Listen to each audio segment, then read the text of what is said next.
Bota aqui ou vocês vão fazer a propaganda pra parada? Não, manda ver, tá tranquilo, pode tomar, você que sabe. Começou o nosso All In Podcast. Qual que é a principal aqui? Essa aqui é sua, aquela ali é nossa, aquela ali é de todo mundo. Mano, começou o nosso All In Podcast e o cara é tão brabo que não deu nem tempo de fazer a apresentação e o cara já tava quebrando tudo aqui, velho. Cara, a memória do cara tá até no músculo, né, velho? Literalmente. Rapaziada, Cris aqui mais uma vez. Felicidade de estar com vocês, meus amores, minhas amoras. Tô aqui com meu irmãozão que a vida me deu, meu parceiro que não abandona sempre, Natan. E hoje, Natan, quem tá com nós aqui, mano, o bagulho é assustador. O cara é top 4 mundial, tá? Já morreu umas 3 vezes o cara. Já morreu umas 3 vezes. Já viu isso? Já viu isso? Olha a galera que a gente tá trazendo aqui, velho. O William Celso, cara. Monstro. Rapaziada braba. Uma honra. Tá maluco, É nóis. velho. Esse é o brabo. E falou que vai ter treino aqui de perna hoje. Pós-podcast é todo mundo no treino de perna comigo. Boa, Natan. Tem cadeira de roda aí pra entrar, velho? Baldinho pra vomitar. Desmaiar não desclassifica. Não. Reanima. Relaxa. Irmão, obrigado. Primeiramente, velho, por aceitar esse convite de vir aqui bater um papo com a gente, compartilhar um pouco de toda essa sua experiência, de toda essa sua história, todas as paradas que você faz. Até para explicar, o nosso podcast é exatamente isso. Criar um senso de possibilidade nas pessoas. Quem vai assistir esse nosso papo, a nossa ideia é que depois do episódio, ou em cortes, não importa, a pessoa passe a acreditar que é possível. Porque a grande maioria das pessoas estão sendo desacreditadas disso. Então, velho, com a sua história, com o papo que a gente vai bater aqui, a ideia é simplesmente fazer com que alguém faça a diferença da própria vida através de uma conversa. Então, mano, obrigado. Porque isso é importante pra caramba e é o jeito que a gente tem pra entregar e fazer diferença na vida da galera aí de uma maneira mais abrangente, vamos dizer assim, né? Sim. Já que estamos na internet, vai Incrível. pra qualquer lugar, né, Natan? E ninguém melhor que você, né, cara? Que teve Você tá maluco. os palcos aí durante muitos anos.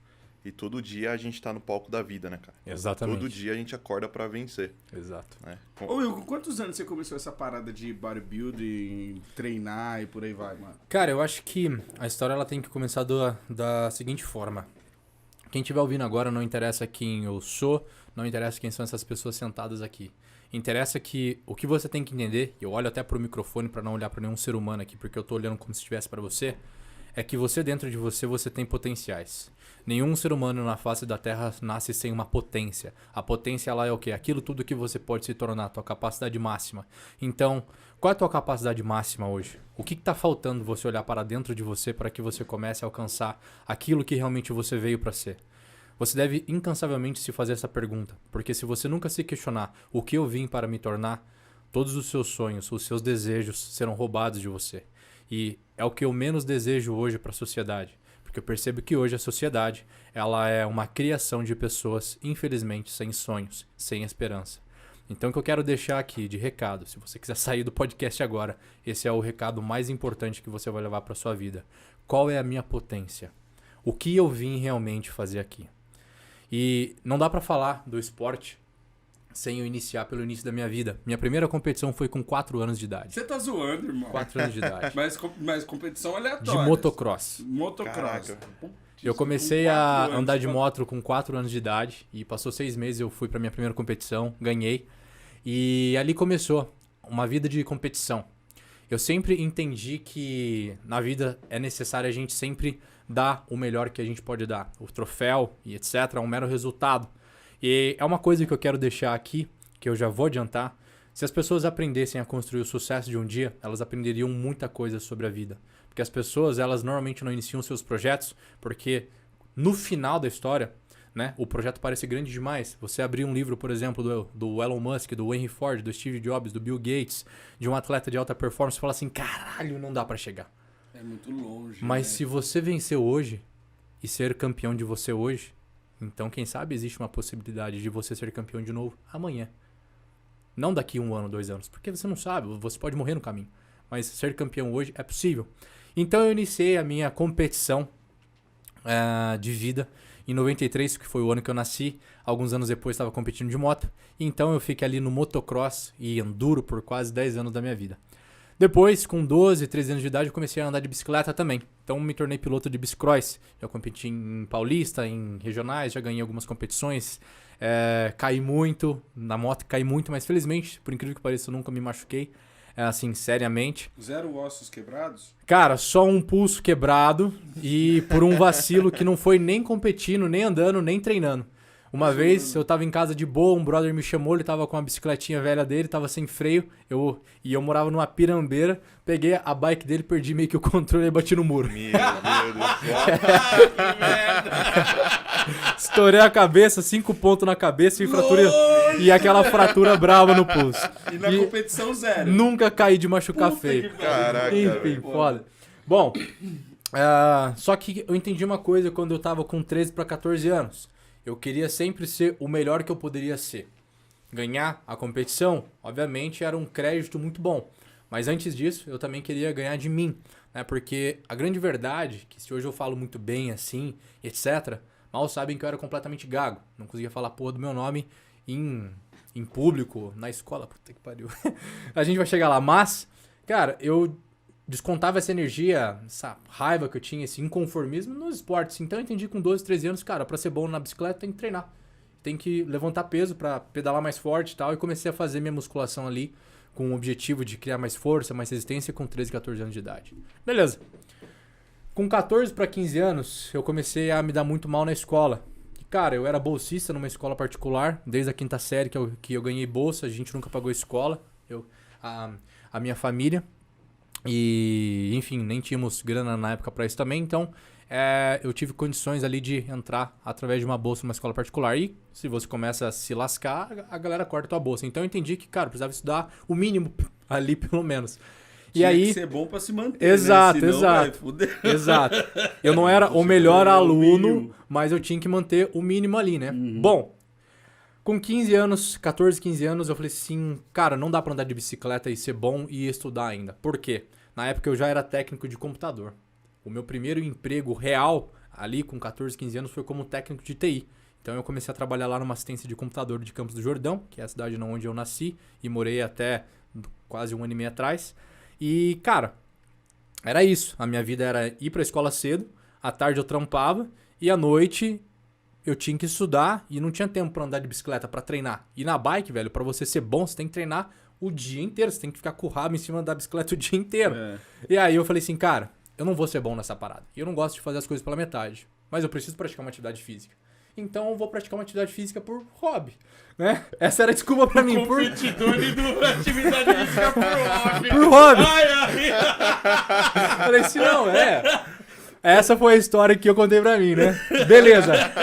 Eu lembro que, cara, eu tava mó triste. Eu falei assim, pô, mãe, eu fui trocar ideia com ela, mãe, eu não vou mais andar de bicicleta e tal. Aí até conversei com meu pai e tudo.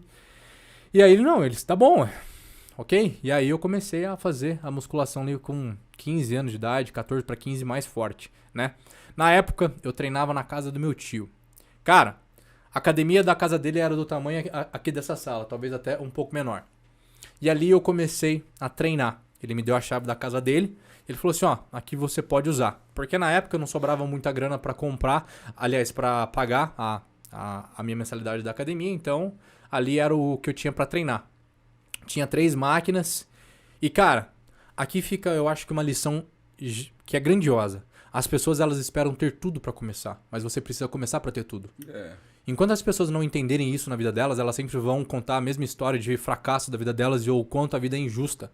A grande verdade é que essa cultura de vitimismo, ela tá tão instalada no inconsciente coletivo que automaticamente as pessoas, elas já nem tentam, porque elas acreditam que aquela possibilidade não é para elas. É porque também a gente tem que pensar assim, né, Will?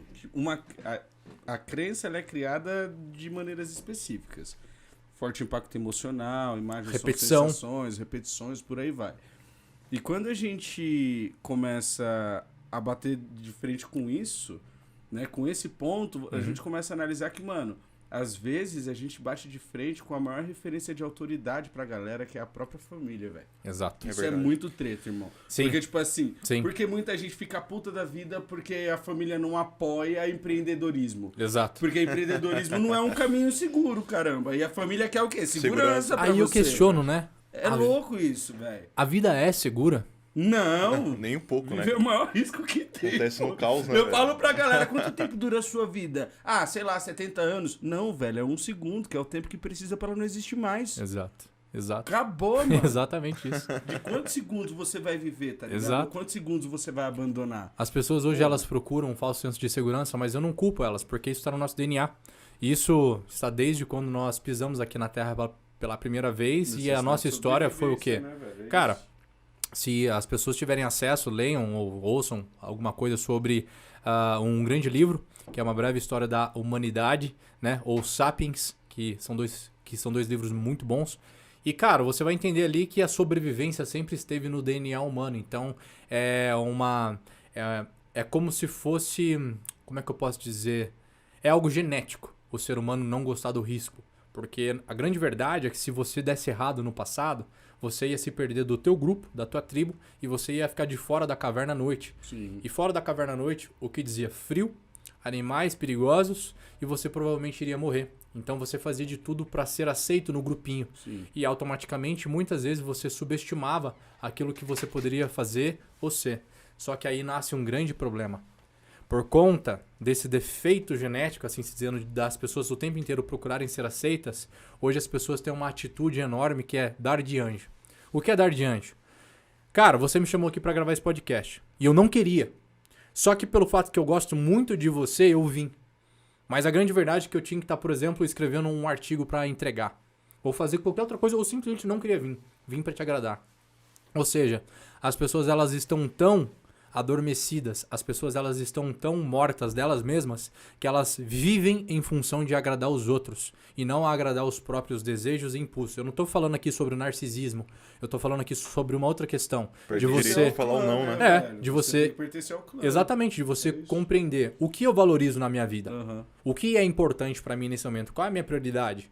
Talvez você esteja num momento que a prioridade é você, infelizmente, não poder sair da sua casa porque você tem que estudar, e etc.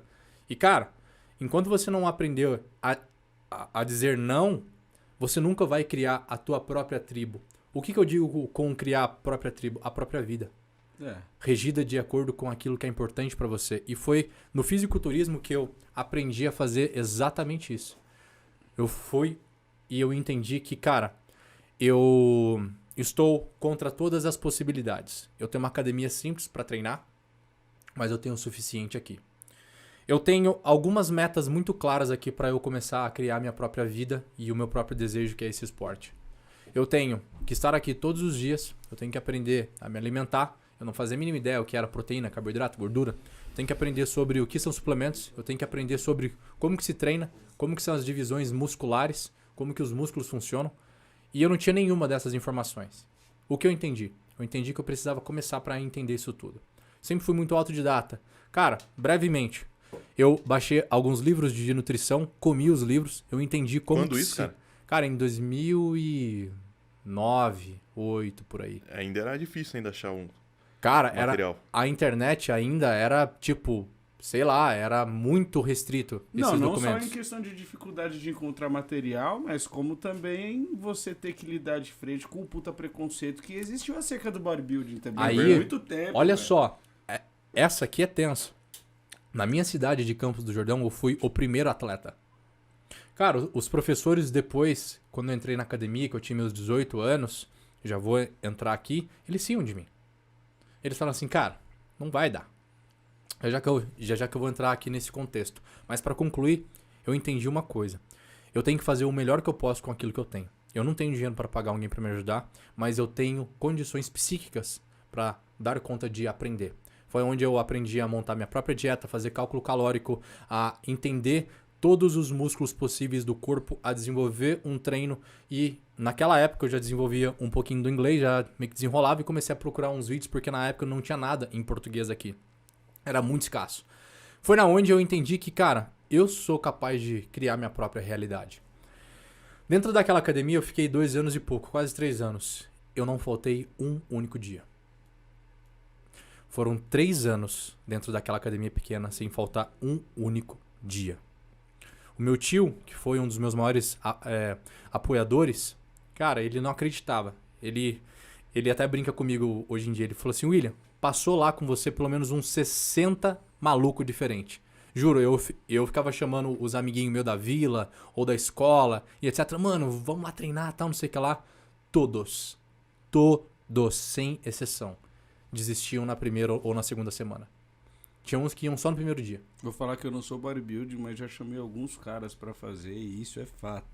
É. Eu gosto de treinar. A galera desiste. Paradas, mas fala, o Natan já viu quantos não foram pra academia? Contigo, um monte, velho.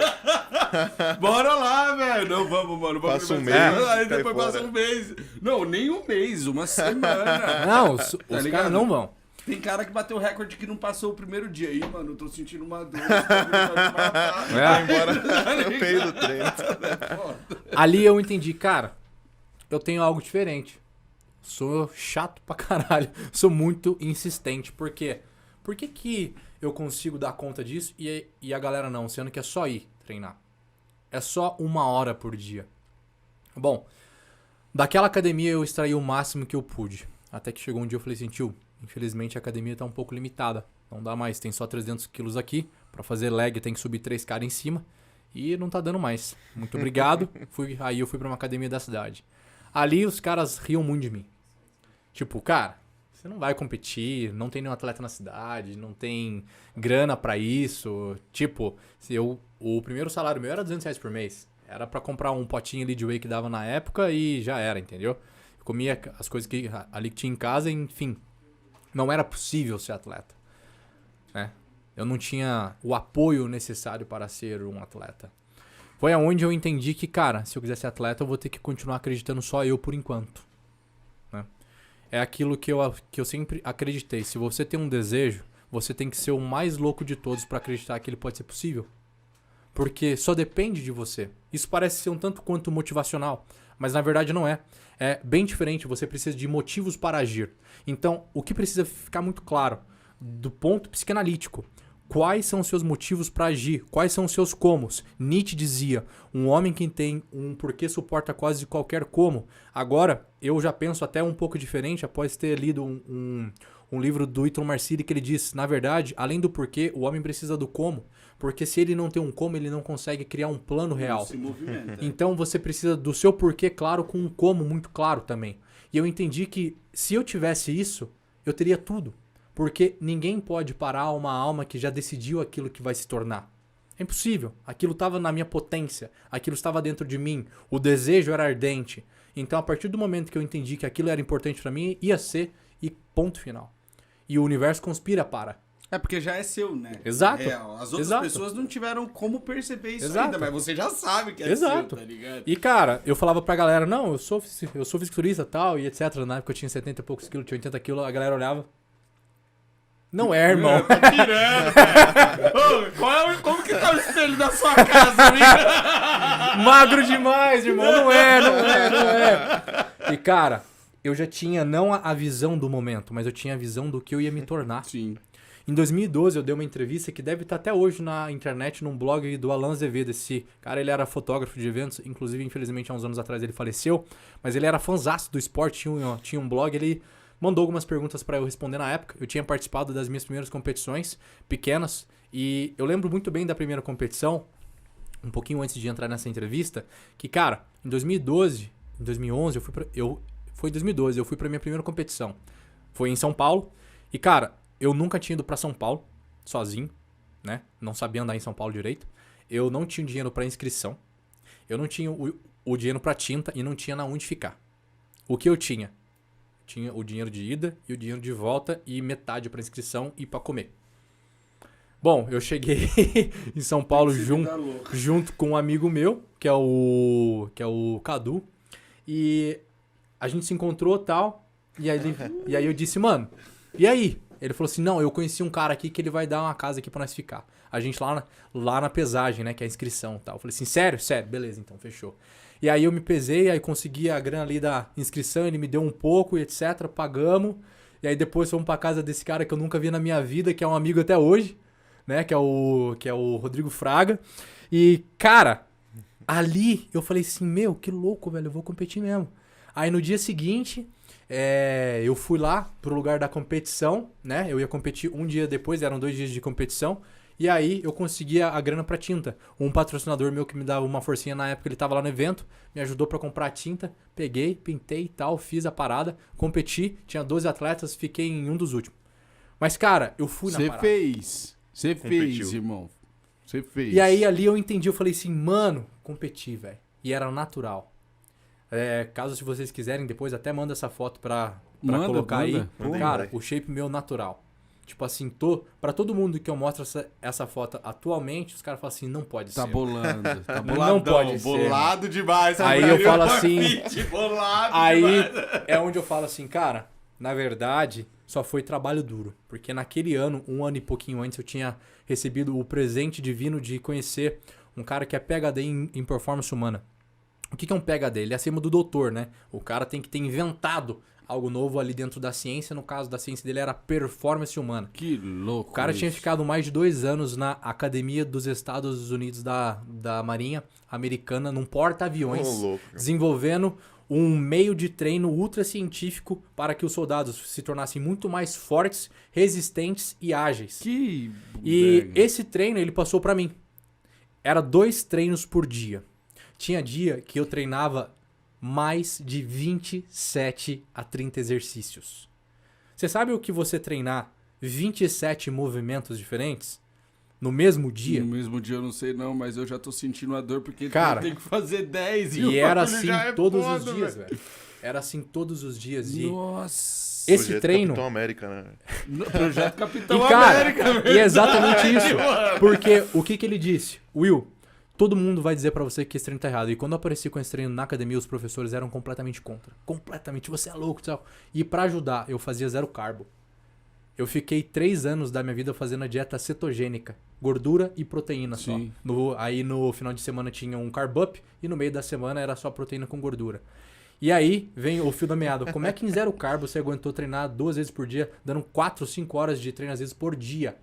Né? Todos os dias Você era vivia 2 treinos. dentro da academia, praticamente. Meu Deus. Cara, Seu estudando... escritório era a academia, Exatamente. cara. Era muito tempo Velho. ali dentro. Era acadêmico, cara.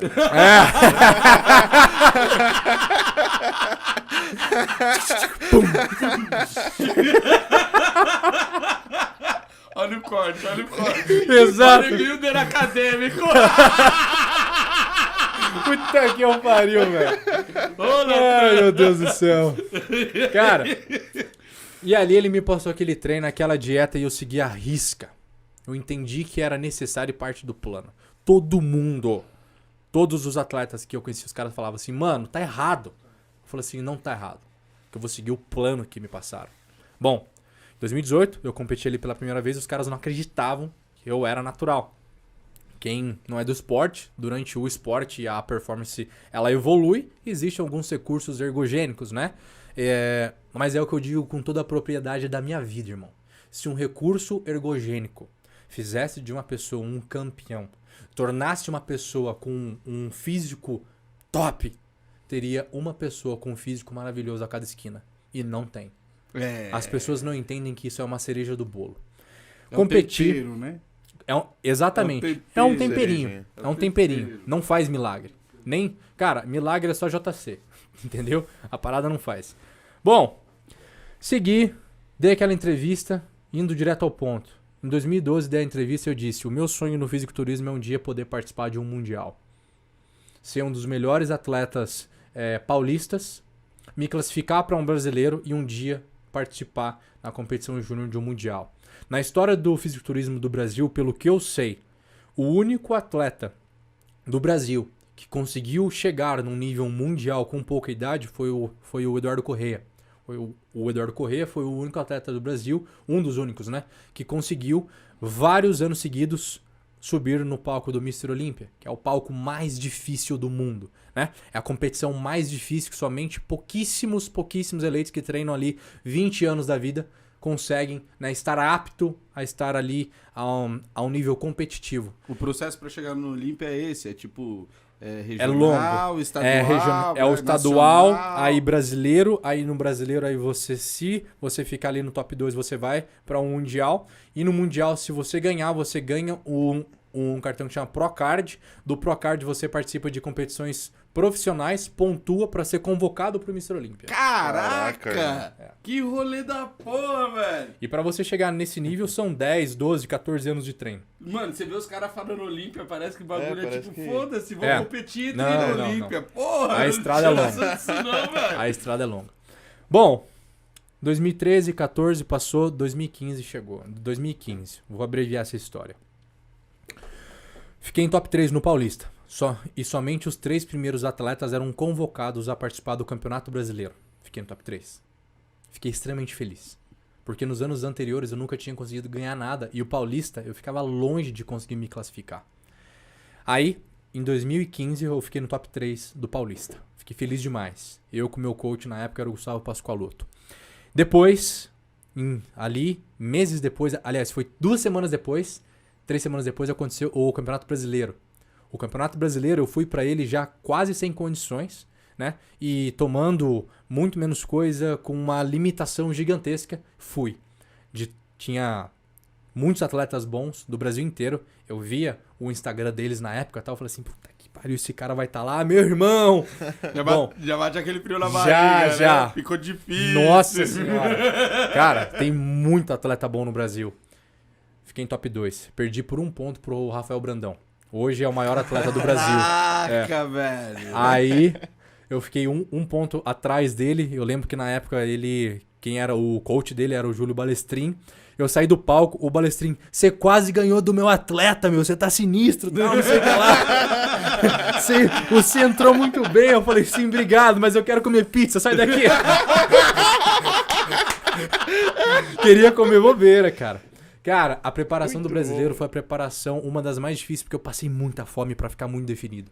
E era 2 cards por dia, 2 treinos por dia, além de ter que trabalhar isso, eu já tava em preparação há 3, 4 meses. Então você imagina 3, 4 meses, cara, sem poder chupar um pirulito, sem comer uma bala. Somente o que tá no protocolo. É isso que as pessoas não entendem. Qual é o preço que você quer pagar por aquilo que você quer? Tudo tem um preço. É o que eu sempre me questiono. A sua vida ela está baseada em decisões. Você pode tomar as decisões que você quiser. As consequências são iminentes. Você pode escolher tomar uma cerveja e comer uma pizza. Você pode escolher comer um filé de frango e fazer um treino de perna. Ambas as coisas vão demorar até a pizza chegar e etc. O evento inteiro vai durar 2, 3 horas. Qual tipo de evento que você quer para sua vida? Né? É muito simples. Você tem que assinar. A cada escolha tua é uma assinatura tua que você deixa. Então, quando você tem a consciência disso e a percepção de que a sua vida é tua responsabilidade, você fala assim, ok, estou disposto.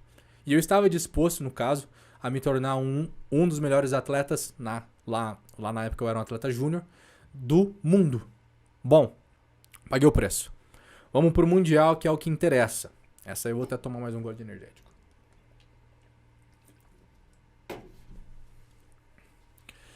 Esse ponto da minha vida eu falo sobre sonhos e desejo. O sonho ele é importantíssimo, porque ele cocria de maneira metafísica, ou seja, ele é uma imaginação concreta dentro da sua consciência. Isso, nesse caso, você fala sonho de um objetivo distante ou objetivo, sonho de dormir? Um objetivo distante. Entendi. A gente pode até falar disso daqui a pouco, que a gente vai falar, eu acho que do âmbito mais um pouco analítico, né, da psicanálise e mais um pouco do inconsciente coletivo e o inconsciente, os seus símbolos e os seus sonhos, que é exatamente o que eu quero entrar muito para que as pessoas comecem a ter uma compreensão mais profunda de si mesmo. Mas, nesse caso, era uma parada mais metafísica. Ou seja, o que eu posso ser daqui a alguns meses? E, cara, você tem ideia que eu já fazia dieta há 8 anos. Eu treinava há 8 anos. Eu tomava os meus suplementos há 8 anos. Eu fui para poucas baladas na minha vida, mas para as baladas que fui, eu levava marmita de batata com frango. Dava 2 horas da manhã, eu tava comendo minha marmita. Fiz isso várias vezes. Provas, escola. Cara, eu fiz faculdade de gastronomia. Na faculdade de gastronomia, irmão, eu levava a minha dieta. Pra quem não sabe o que é uma faculdade de gastronomia, a parte, mais de 70% dela é um curso prático. Então você vê muita comida incrivelmente maravilhosa. Tá comendo o tempo todo. A galera come o tempo todo. E eu lá, na minha dieta pesado, 210 gramas de carne com 30 ml de azeite. Sempre, na risca, pesado, seguindo o protocolo. Pra você ter ideia, na época, eu tava em preparação pra competição da faculdade. Eu provava o alimento, porque vinham os chefes, né, que são os professores, e davam pra mim, chefe, tá bom? Aí eu provava, eu cuspia pra não engolir, pra não comer, porque aquilo não tava na minha dieta, e falava assim, não, o ponto do sal tá certo, isso tá certo, isso tá certo. Por quê? Não tava no protocolo. Simples assim. E é o que as pessoas não entendem às vezes. Elas querem um benefício sem pagar o preço. Então entenda que é muito importante isso, e aí ali, naquela reta final do Mundial, eu senti que era o meu momento e eu estava disposto a pagar o preço, mas eu não sabia qual era. 2 meses e pouco antes, 3 meses, eu estava, na época, andando de moto à noite, bem devagar, estava bem frio em Campos. Um carro atravessou um cruzamento de farol apagado, eram meninos, adolescentes, bêbados, e me atropelaram. Aí eu machuquei o meu pé direito seriamente, ficou uma pelota. E tava doendo muito e etc. No dia seguinte, cara, ficou feio o meu pé. Eu fazia 2 sessões de fisioterapia por dia e etc. Mas eu tava já na preparação pro Mundial. Bom, eu machuquei numa sexta. Sábado eu fiquei ali meio que de repouso. Domingo também. Segunda eu tava treinando. E treinando o quê? Perna. Fazendo outros movimentos que não usavam tanto o meu calcanhar. Porque eu tive que andar com aquela bota, tudo. Chato pra E etc. Então, velho, eu não tinha a opção de não fazer. Tinha que ser feito. E da maneira que eu podia era fazer com uma bota ortopédica. Então na segunda-feira já estava lá treinando de novo. E continuei a minha preparação, dieta restrita e etc. E até que chegou na reta final ali pro Mundial. 30 dias antes eu consegui a passagem de avião. Falei assim, cara, tá tudo em cima. Só que eu olhando no longo prazo, eu sabia que não ia dar. Por quê? Já estava faltando para mim os meus recursos financeiros. Onde foi o Mundial? Em El Salvador. Em El Salvador. Até a camiseta que eu tô aqui, ó. E, cara, os dias foram passando e deu 21 dias antes. 21 dias antes. Eu não tinha mais como comer, porque eu não tinha mais grana pra comer. 21 dias antes eu já não tinha mais como, basicamente, usar os meus suplementos, tudo porque não tinha grana. Zerou. E ainda faltava o dinheiro pra minha inscrição. Faltava o dinheiro pro hotel. Faltava o dinheiro pra comer lá. E eu não tinha 10 reais pra comprar frango. Ó, só pra avisar, deixar até aqui claro pra você também. Hoje você nem precisa esquentar com isso, que o nosso patrocinador Julius Burger vai mandar um lanche pra você aí. Sim. Ó. Caramba, brigando Agora você tá falando a minha língua. Não é pra jogar fora, não. Não, pelo amor de Deus. Velho, ele fez, até dá um salve pra galera, ele fez uma parada chamada Combo do Palhaço. Você sabe quem é o palhaço, né? Não sei. Não sabe o palhaço do cabelo vermelho? Ah, sim. Então, ele fez um Combo do Palhaço, que é o lanche do palhaço mais conhecido. Caraca. Não é esse que vai vir pra você, mas se você quiser, você pede lá, fala que viu no All-In, que você tem 5% de desconto. Aí sim. já que eu vou provar. Caraca, velho, eu até perdi o fio da meada. Eu quero comer meu lanche agora. Vamos gravar isso aqui depois. Você tava falando da competição. Que você não tava tinha sem- 10 Sim. Peraí. Will, você tá com fome? Vou pegar um rango pra você. Tô com fome. Pega lá pro Vou pegar um Will. rango pra você, Cadê a comida? porque o Ju é monstro. Peraí. Enquanto ele vai lá, Will, uma coisa que eu queria perguntar, cara. Quando teve essa parada aí do campeonato paulista e nacional, você tava com quantos anos, cara? 22. 22 anos? 22. Caraca. 22 Ô, louco. Calma aí. Não sei mais. O cérebro congelou. Nós tá falando o quê, cara? Aí, ó. Will. Porra, cara. Tá é comer maluco, isso aqui irmão. e dormir, né? Olha o tamanho do lanche do Will. Tirar aquela texturinha. Eu falei assim, tamanho. mano. Não, eu falei, Ju, nós estamos com bodybuilder. Ele falou assim, então eu vou mandar um lanche equivalente. Ô, perante isso daqui, eu já quero falar um negócio. Uma vez eu tava no, né, perdendo peso pra caramba. Cheguei no Will e perguntei... Tava, na época eu tava. Cheguei no Will e perguntei bem assim pra ele, cara, qual a melhor dieta pra fazer? Ele olhou pra mim e falou bem assim, é só tu comer apenas o que tem mais de 300 anos de existência. Simples. Porra, mas eu vou precisar ficar contando mesmo. Não, pô. Irmão, tudo que existe há mais de 100 anos, vai. Na verdade, eu vou ser até mais otimista. Mano, Tudo que foi criado nos últimos 70 anos... Fiz cagada. Acho que eu como isso aqui. Tudo o que foi criado nos últimos 70 anos, 100 anos, cara, que tá numa lata, já não é mais o que naturalmente você foi criado pra Isso comer. aqui não tá no rolê, só o pão. E o queijo, talvez? Exato, exato. Então, cara, é aquilo. Existe há quanto tempo? Beleza. Se passou ali de 100 anos, é mais saudável. Não tinha McDonald's. Não tinha geladeira antes. Carne era aquela carne fresca, filho. Entende? Então, basicamente, quando a gente entende que pra você começar uma dieta é só você não encher o rabo de açúcar. E esse é o primeiro grande passo, você já tem tudo.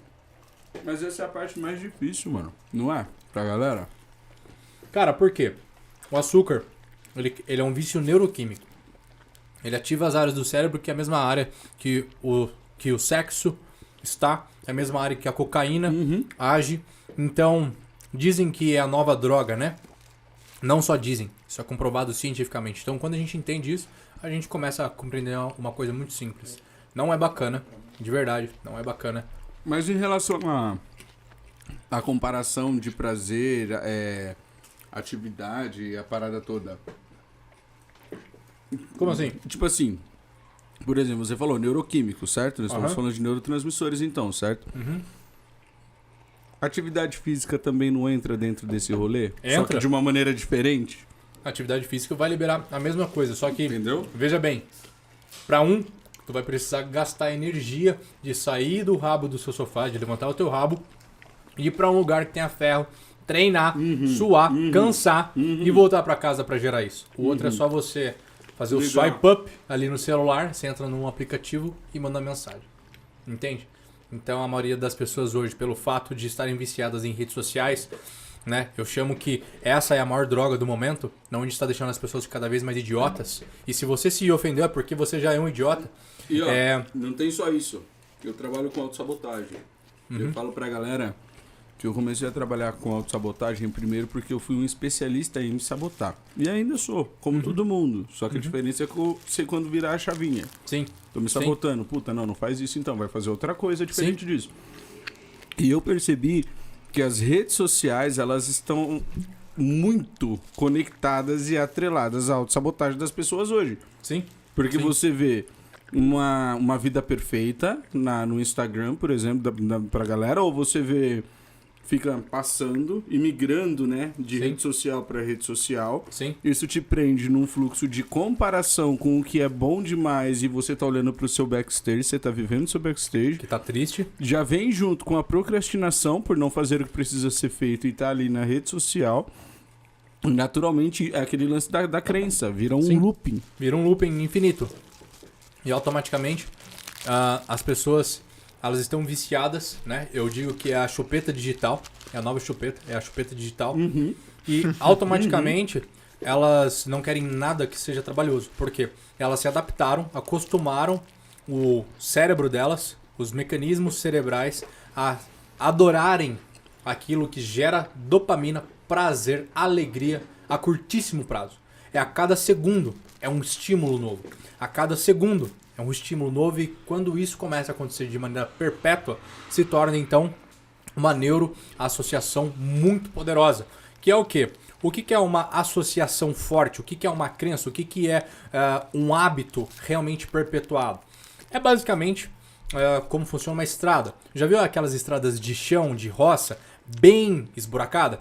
Se você tiver com uma BMW, um carro forte, potente, e é um carro que chega até 300 km por hora, mas numa estrada de chão como essa, da roça, você vai andar no máximo a 20 km por hora. Não vai permitir Porque além disso. é uma estrada ainda muito ruim, é uma estrada sem tecnologia, sem pavimentação. Com o tempo, se mais pessoas começam a passar pelaquela estrada, a prefeitura entende que é uma estrada importante. E aí, ela vai lá e joga um asfalto. Então, o carro que andava ali a 20 km por hora, ele vai andar agora a 80. De repente, eles percebem que ali vai ter que virar uma pista realmente estadual e etc. Então, aí eles criam 3 vias, porque o fluxo aumentou. 3, 4 vias. E ali, o carro, claro que não é legalmente ok no Brasil, mas o carro ali ele consegue chegar tranquilamente a 250 km por hora, porque tem tecnologia na pista para isso. É a mesma coisa com o hábito. No início, para você fazer alguma coisa é extremamente difícil, é trabalhoso, gasta muita energia do cérebro. Mas, quando você faz de novo, e de novo, torna-se muito mais simples. Como, por exemplo, esse podcast. O primeiro que vocês fizeram deve ter tido uma série de problemas e foi difícil. Cara, vocês acabaram cansados. O de hoje deve ser mais fácil. E daqui 100 episódios vai se tornar uma coisa tão foda e tão automática e com cada vez mais tecnologia que, cara, fica muito incrível. Então, o que eu quero dizer com essa história? Que tudo aquilo que você faz precisa ter conscientemente na tua cabeça que no início vai ser difícil e você vai gastar muita energia. Processo de aprendizagem básico da PNL, né? Processo de consciência. Sabe que não sabe que sabe, por aí vai. Isso é muito louco. Porque, na verdade, esse processo é importante para essa construção de um hábito. Porque a gente entende, quando nós estamos no primeiro nível de consciência, que é não saber que ainda não sabe, a gente tem uma falsa impressão de que é muito fácil conquistar aquilo Exato. que outra pessoa conquistou. Por exemplo, eu perguntei aqui, e aí é o meu nível de inconsciência. Como que é para chegar no Olímpia? E você passou todo o processo. E aí depois que eu parti pro estágio 2 do nível de consciência, que é, nossa, agora eu sei que não é tão simples quanto eu imaginava, a dificuldade já aumentou. Só que tem muita gente que não passa do 2, porque o 2 é o mais difícil. Que é onde você vai entregar energia, é onde você vai entregar disciplina, é onde você realmente vai precisar construir esse hábito. Exato. Uma pessoa que não tá nesse rolê, uma pessoa que não tem essa percepção, como que ela sai dessa porra, velho? Tá ligado? Porque, tipo, tá, tem o como, o porquê, tudo mais. A gente conhece um monte de gente que tem um monte de porquê, e mesmo você jogando 1 milhão de como, ela não se movimenta, velho. Exato. Tá ligado? Bom, isso está muito conectado ao processo de criação também, né? Sou muito a favor das ferramentas da PNL, do coach também, que fala do hoje para frente. Sim. Cara, só explica o que é PNL pra galera, um de vocês dois. Tá. Boa. E- A PNL é uma programação neurolinguística, que ele com propriedade vai explicar para vocês como ela funciona de maneira prática.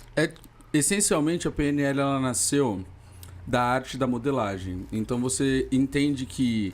Você subentende que uma pessoa, quando ela é bom em algo, você replicando os comportamentos, as imagens, sons e sensações que ela utilizou, a estratégia mental dela na sua própria vida, você consegue ter o mesmo resultado que aquela pessoa num tempo menor.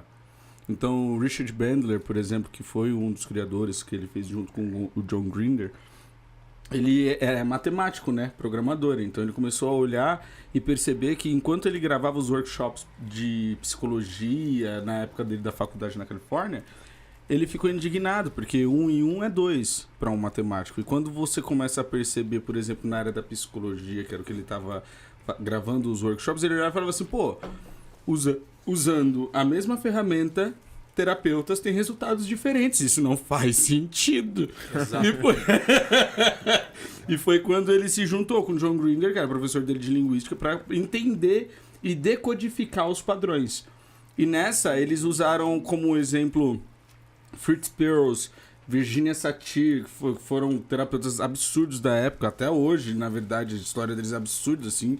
O próprio Milton Erickson também, para fazer a composição, né? Eles fizeram a modelagem desses terapeutas e perceberam que, mesmo sem toda a carga histórica que esses terapeutas tinham, eles conseguiam entregar um resultado muito semelhante ao que eles entregavam. E aí eles começaram a replicar.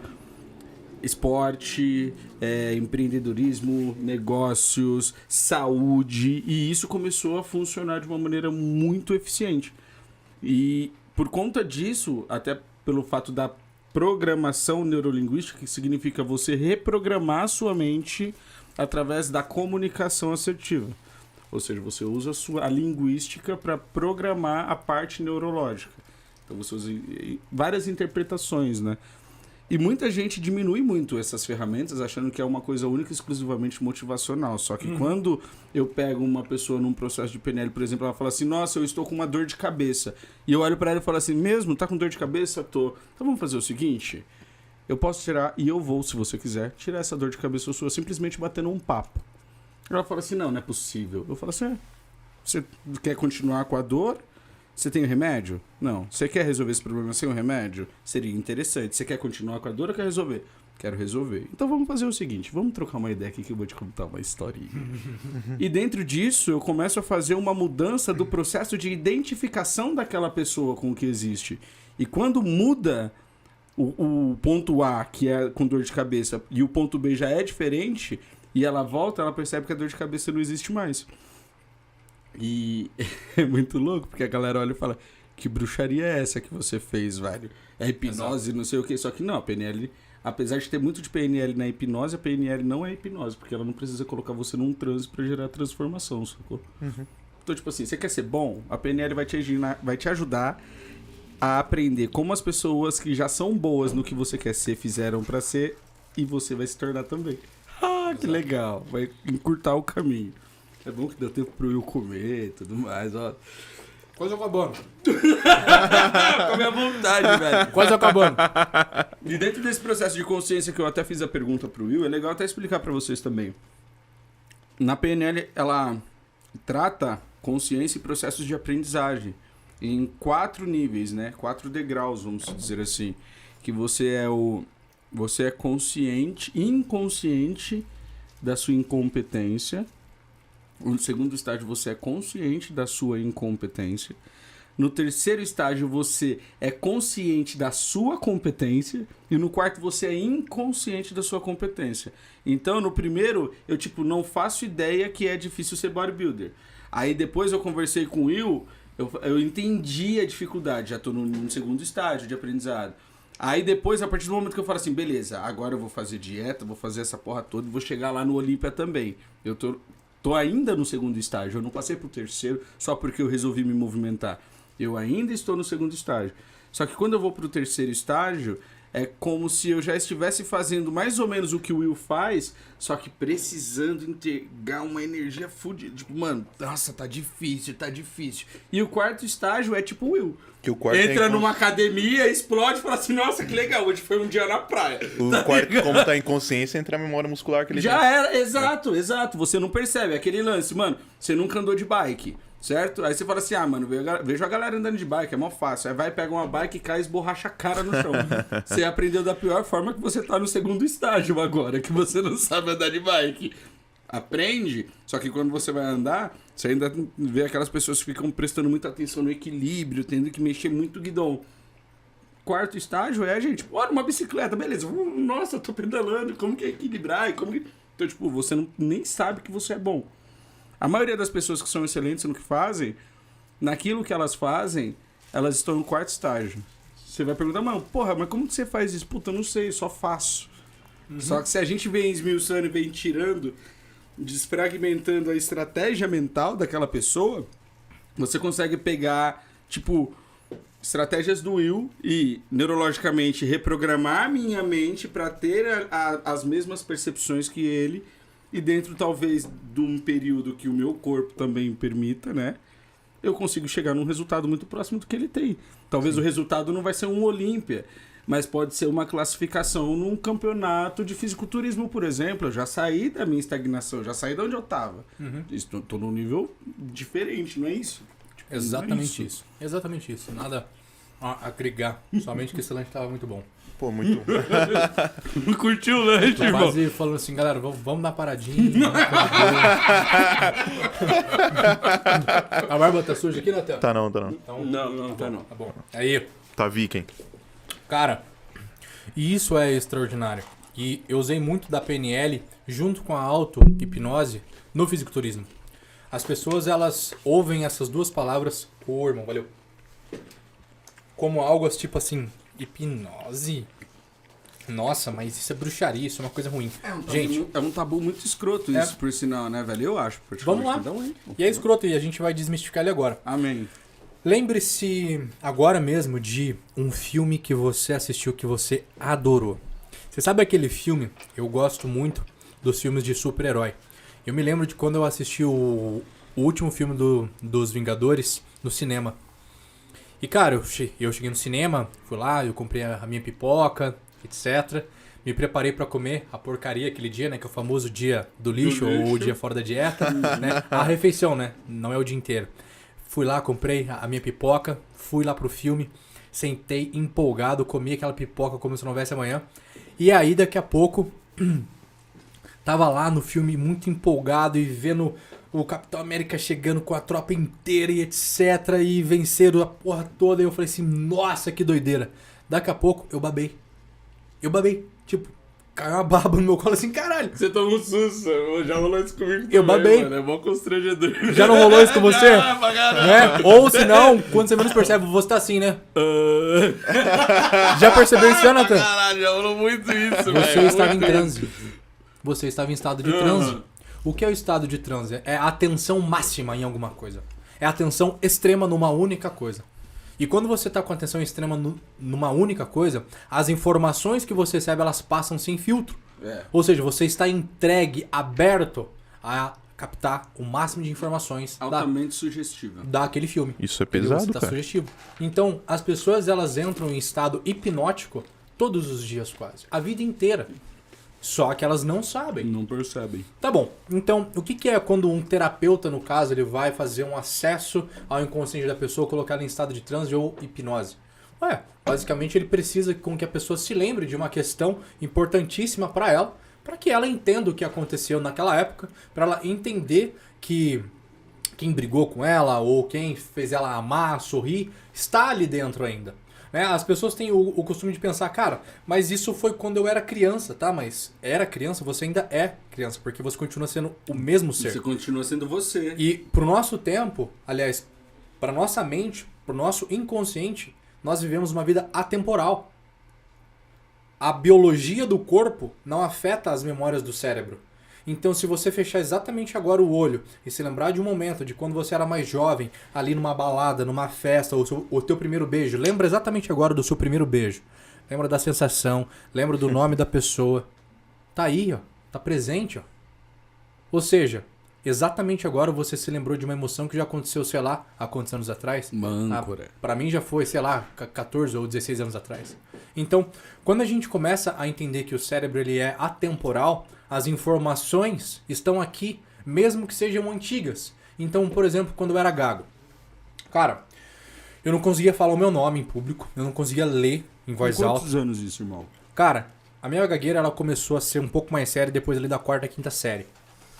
Tem alguma coisa relacionada com algum trauma? Sim, ou não? olha só que interessante. Para os gagos aí que estejam ouvindo, né? O gago, ele é gago por conta de algumas situações. Não estou dizendo 100% de certeza que é só essas, né? Porque dentro da análise ali a gente percebe que tem ramificações, mas de maneira simples, ela é o quê? Raiva reprimida. Lembra de uma sensação agora que você ficou com muita raiva, Natan? Conta pra gente. De maneira mais objetiva possível. Eu lembro quando eu era pequeno e uma pessoa falou que eu tinha feito algo que eu não tinha feito. Da onde você sente essa emoção? Ela vem no coração ou vem no estômago? Do estômago. No estômago. Perfeito. Veio. Força o seu abdômen. Fala. Falar o quê, mano? Fala alguma coisa. Alguma coisa. Força muito a tua barriga. É difícil, tem muita gordura aqui, mas. Não é desconfortável? É desconfortável. É muito... Agora tu imagina que um gago, por conta que ele reprime a raiva ela reprime aonde? Ela mostra onde no corpo? Na região do estômago. Ou seja, um momento da minha vida que foi indigesto. Não aceitei aquilo. Cara, mas você era criança. Poxa, não é porque você era criança que você não se lembra. E uma outra coisa mais importante. O seu cérebro, como eu já falei, ele não registra tempo. Ele registra momento. Quando você entende que ele registra momento, não importa se você era um bichinho de 4, 5 anos de idade. A emoção é a mesma. Não, mas quando você era criança, você sentia diferente. Não. Você sente raiva como você se sente. Sabe o que é louco? Você cresce e a representatividade da experiência levando em consideração todos os canais sensoriais, ela é diferente. Sim. Eu peguei um caso, por exemplo, uma vez de fobia de barata. E a minha cliente, ela relatou que pareciam muitas baratas. Era um um bagulho de barata voadora, sabe? E ali nós criamos o quê? Um gatilho. Um gatilho. Já era. Pronto. Então, tipo, toda vez que o corpo dela, ou que a mente dela interpretar que tem uma barata, preciso te proteger e eu tenho que te desligar pra você não viver essa experiência, senão vai dar ruim. Fobia. Daquela de desmaiar mesmo, porra toda. E durante o processo, essa cliente, ela relatou que eram muitas baratas. Mas, tipo, muitas baratas. Nós fizemos toda a questão da transformação da percepção sensorial dela e depois disso a fobia dela deixou de existir.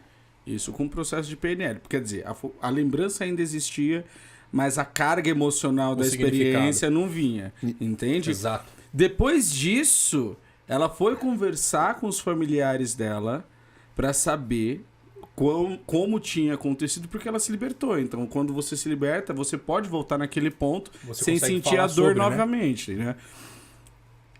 E ela me ligou, mano, assim, pasma, porque na verdade a mãe dela contou que era uma barata só, mano.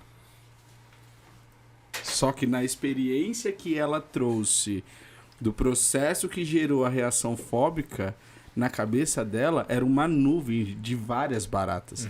Então, tipo, quando você é criança, é muito diferente a sua interpretação, tá Exato. ligado? E às vezes você é uma criança que tá... um adulto que tá vivendo com a dor de uma criança e isso te torna criança no momento que você é adulto. Isso, Exato. é, Isso, louco, isso velho. é tão louco, cara, na hora que você falou, tá ligado? Eu lembro que nessa vez aí, eu creio que foi a maior sensação de raiva que eu senti ao longo da minha vida. Que os meus nervos, ele travou, eu não conseguia levantar, tá ligado? Tipo, travou os nervos Sim. da perna, dos braços. Na hora que você falou aqui, travou até o do Sim. braço. É E o mais exatamente isso. Fudida, né? âncora fudida, top. Ou E o, mais, seja, e o mais da hora é que a galera em casa deve estar tudo lá, né? Exato. Apertando, Apertando a a barriga, Exato. lembrando. Por quê? Ela tá ali, ela tá presente. Então, o que a gente tem pra dizer sobre isso? O gago, na verdade, ele tem registros, na maioria das vezes inconscientes, de momentos que ele passou, que ele não conseguiu dar conta de lidar. O que é o processo de elaborar um momento traumático?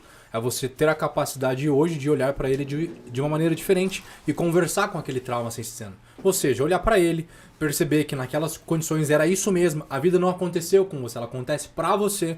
Então de qual forma você vai olhar para isso para que isso cause em você uma carga menor?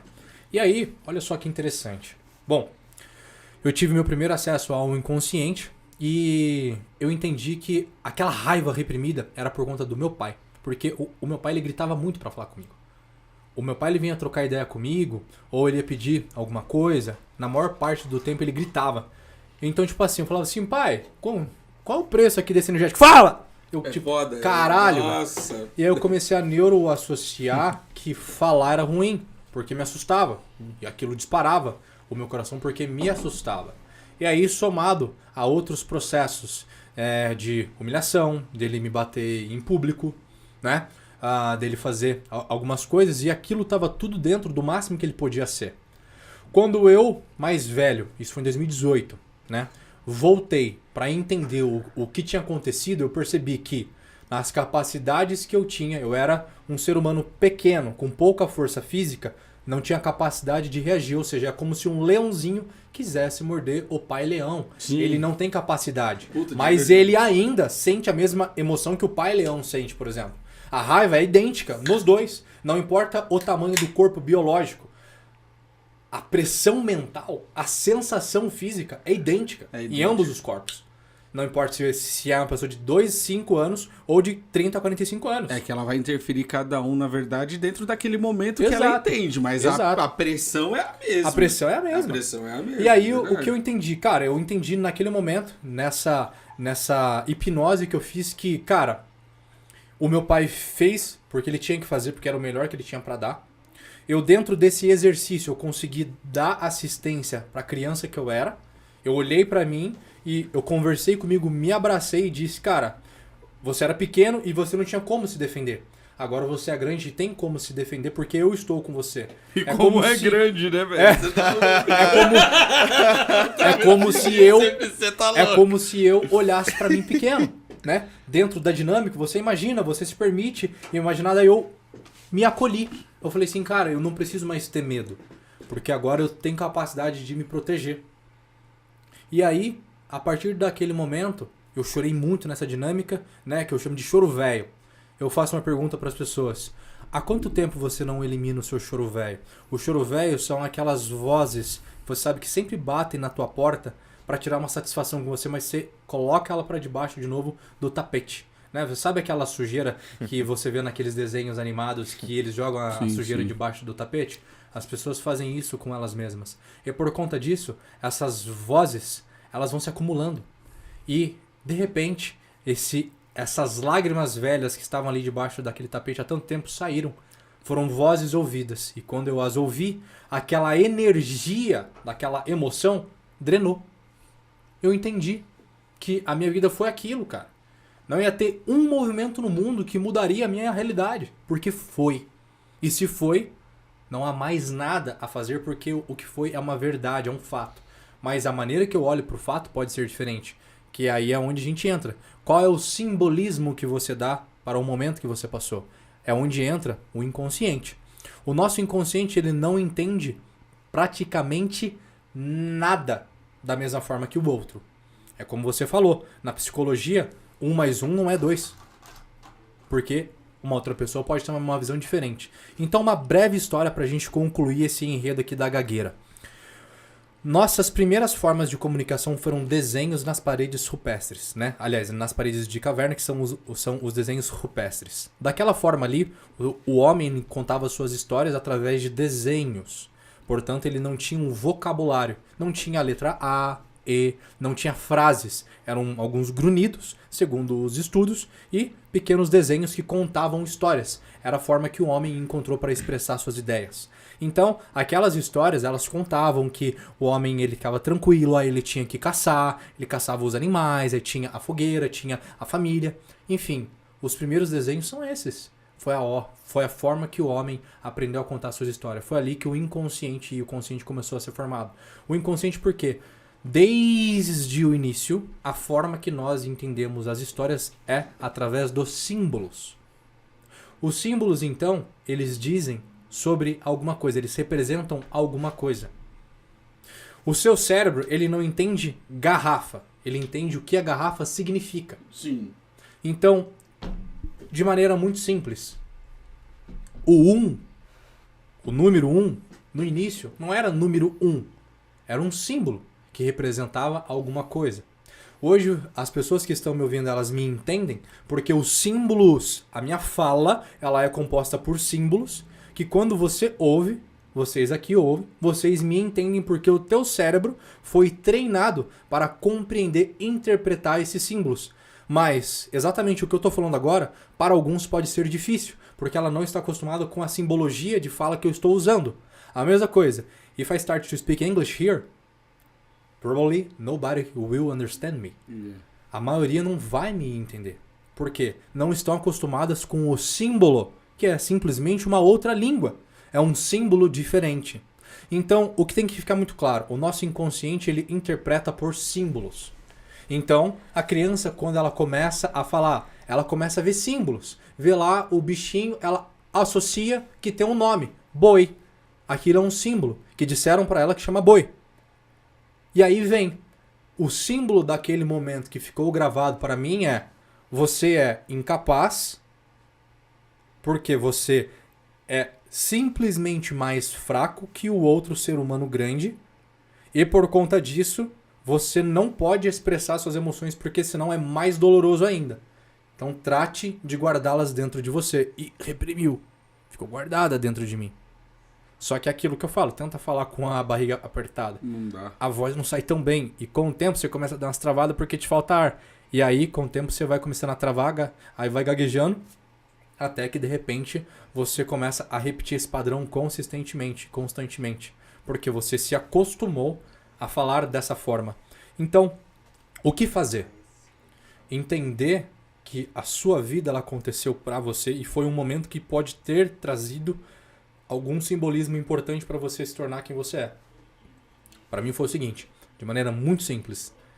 Eu entendi que por eu não ter falado por muito tempo, o meu maior tesouro, então, vai ser falar agora tudo que eu não falei. Sim, puta do caralho. Eu entendi que quando o meu coração ele começa a bater mais forte, quando eu vou falar, porque eu tenho essas batedeiras no coração até hoje, tipo assim, uma ansiedade, aquela coisa na barriga, eu falo assim, caralho, eu tô brutalmente empolgado, excitado, enérgico pra compartilhar.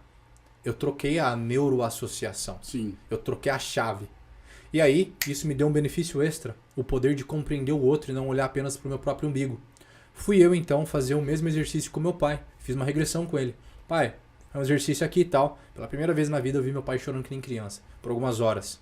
E olha só que interessante. Eu percebi que a infância que eu tive foi brutalmente melhor do que a dele. O meu pai ele apanhava todo santo dia. Todo santo dia de vara, de chicote. Ele apanhava se a mãe dele achava que ele usou o tênis demais no caminho para a escola. Ele tinha que ir descalço para a escola, usar o tênis só na escola e voltar descalço. Se o tênis ficasse muito sujo, ela interpretava que ele usou demais. E ele apanhava. E ele viveu numa casa até os 17 anos de idade dele, sem luz, sem água, com uma pobreza muito grande. E apanhava quase todos os dias com um pai alcoólatra. Então, qual é a parada? Cara, eu andei de moto desde os 4 anos de idade. Eu tive tudo, nunca faltou comida em casa. Nós não éramos ricos, mas nós vivíamos bem. Tinha comida, pô. Tinha ali a minha bicicletinha, tinha as minhas coisinhas. E aí eu entendi que ele foi 100 vezes melhor comigo do que foram com ele. E aí eu comecei a entender o outro e olhar além do meu próprio umbigo. Ressignifiquei. Eu entendi que o outro só dá aquilo que ele pode dar. Foi na onde eu comecei a entender o mais precioso de tudo isso. Deus nos dá exatamente aquilo que nós precisamos. Porque hoje eu não palestraria, eu não daria cursos, eu já não teria treinado mais de 4.000 pessoas se eu não tivesse passado pela habilidade de não falar e de passar por um momento que me edificou, me trabalhou para que hoje eu pudesse me comunicar. Então tudo vai depender da maneira que você quer olhar para a tua própria história, para a tua própria, não só história, mas para cada machucado teu. É aquele lance, né? Ou você é um presente das duras lições que você teve na vida, ou simplesmente a consequência dos castigos que você recebeu. Exato. Só que o evento para isso é o mesmo. Só que como você vai interpretar que vai determinar o rolê, né? Exatamente. Isso é foda, isso é foda.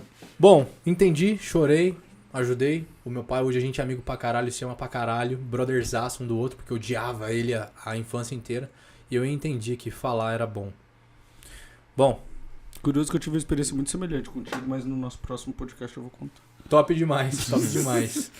Bom, agora que você entende que tudo nós compreendemos através de símbolos, a gente precisa compreender uma coisa então. O que é o sucesso de um dia? O sucesso de um dia ele se inicia com uma proposta muito simples.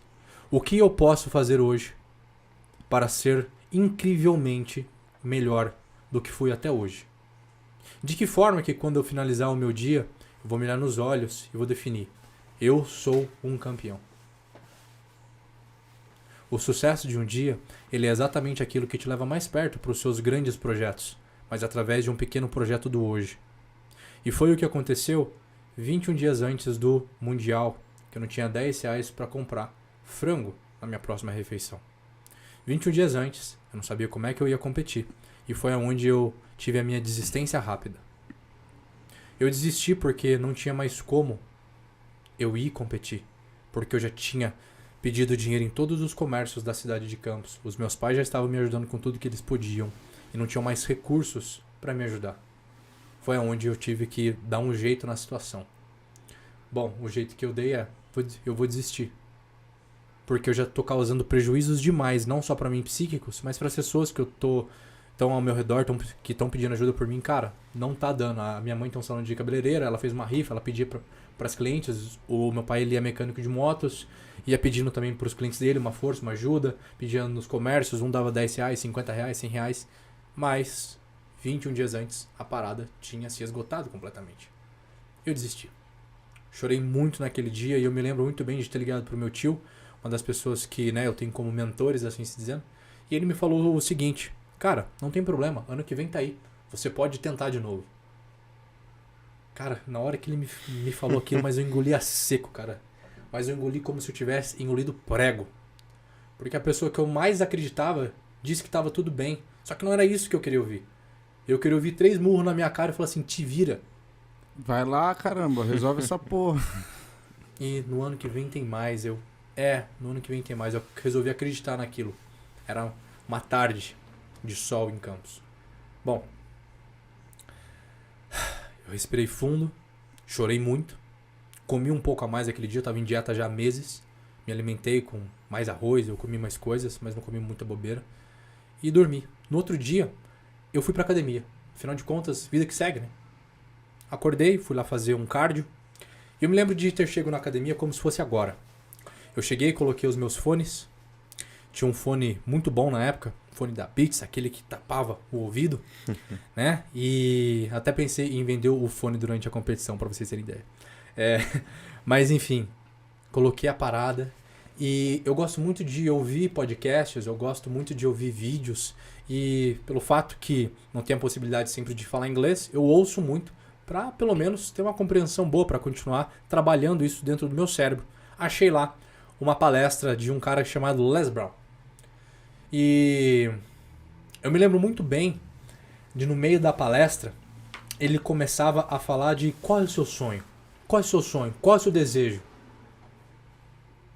E eu comecei a fazer aquele aparelho que é o elíptico, né? E eu fui me empolgando porque o cara é um comunicador exímio. E eu fui me enchendo. Aquele aparelho que é o elíptico, eu coloquei no último, no mais pesado.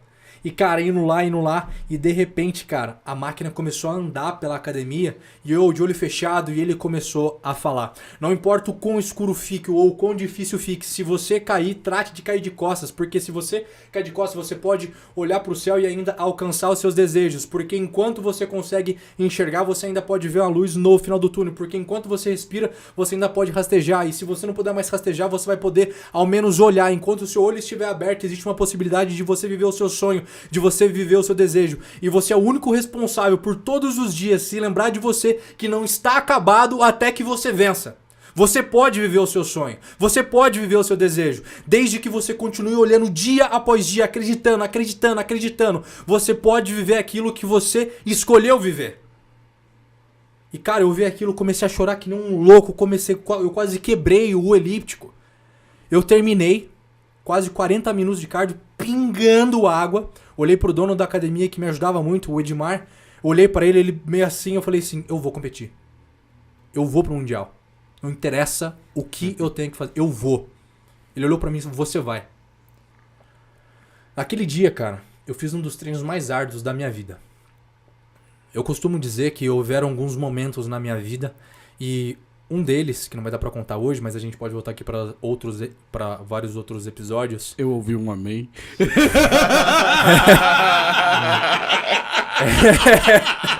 E assim seja. Assim seja. E cara, eu me lembro quando eu tive minha segunda parada cardíaca, bem rápido isso.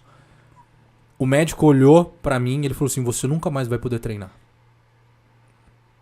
Seu coração não foi feito pra isso. Falou pra minha família inteira. Minha família ficou no meu pé, que você não faz ideia. Pra quem não sabe, eu nasci com uma patologia cardíaca chamada Wolff-Parkinson-White. Né? Bonito, né? Não, é Wolff-Parkinson-White. Desculpa. Todos esses nomes complicados é sempre uma parada estranha. Cara, resumindo, um fio solto no coração que fecha curto às vezes e o coração dá taquicardia e fica em taquicardia até parar de bater. Aí nada. Aí pra voltar tem que tomar um choque. Aí eu fiz uma cirurgia no ano passado, corrigiu. Eu beleza. vi essa cirurgia. Mas na época, tá de boa, né? Aliás, na época eu não tinha feito e deu. O médico falou essa parada pra minha família. E aí eu falei pra minha mãe no dia seguinte. Eu saí do hospital, eu menti, eu disse que tinha um pessoal me esperando lá fora. Saí do hospital andando, caminhei 3 km e fiquei pensando muito no que ele tinha falado. Isso foi no ano de 2016. E eu lembro até hoje que eu falei pra minha mãe à noite, mãe, eu vou lá pra academia e tal, a família toda preocupada comigo, né? Porra, não, mas não vai lá. Eu falei assim, eu só vou lá falar com o pessoal, falar que eu tô bem.